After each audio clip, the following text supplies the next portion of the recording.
You know how to use this makeup? Yeah, my older sisters taught me how to do it. That makes sense. Don't you think this is kinda weird? Not really. Oh? That's how you truly feel? Well, I get how other people might think it's weird, but it doesn't bother me. No one should have to fit into a mold that's not made for them, so they should do what they want to find out who they are. That makes sense? It does. To be completely honest, I'm not really sure about myself. There's actually this friend of my mom's. Legally, he's registered as female, but everything else about him is male. Really? How so? It's referred to as FTM, right? How did you know? He told me all about it, a while back. He and my mom have been friends since they were in college together, and ever since I was a little kid, he's been there for me. Even helped me study. I really love him, always have. My mom was busy with work all the time, so he stepped in when she couldn't care for me, and without hesitation, I always considered him a part of my family. That sounds nice. When he was young, things didn't really feel right. He knew pretty early on, and he told me that while he was in middle school, it was painful to wear the girl's uniform. But he realized no one else felt the same way. He was afraid to talk to his parents about it, thinking he was betraying them or something. He also didn't want to disappoint or upset them.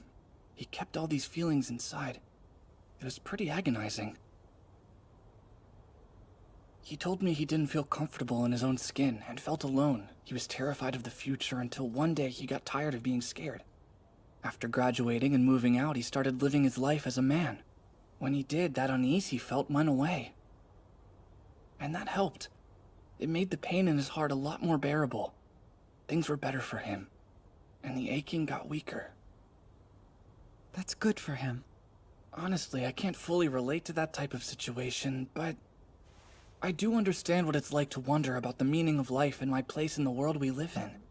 Who I am and what could be the purpose of my existence. There's a lot to think about. Yeah, I get it. I sort of feel the same way. If I had to say, I think I'm non-binary. Though, it doesn't feel right to have to be categorized. But still, people always want some sort of label one way or another. How do I find out what I want? Or learn about who I really am, and who I want to become one day? A lot of people wonder that. I feel that way too. Can't help but think that I'm pretty out of place in life sometimes. Out of place? It's like when you feel something is wrong, but you don't know exactly what it is. Not knowing how to justify that feeling tends to make it worse. I'm positive that he must have felt that way. Is it really that important that you label yourself a man or a woman? Does it matter? Why do people worry about that in the first place? I mean, yeah, there are people who care about it, but the only person who can truly understand what you feel is you.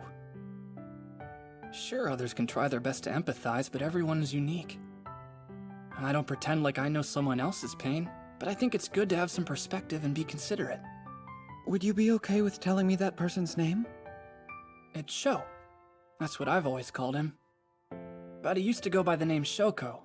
I suppose a name like that can confuse some people when they look at him, so he goes by Sho for short. If you ask me, I think that he's a lot more comfortable with that just being his name. Uh-huh. I feel like I understand that. Both of my older sisters shortened my name down and just refer to me as you. And I really like that name. It suits me perfectly. Well, okay. Then that's what I'll call you from now on. You? Sure. Thank you, Maki. All done. Oh, wow. That's amazing. I mean, that's so awesome!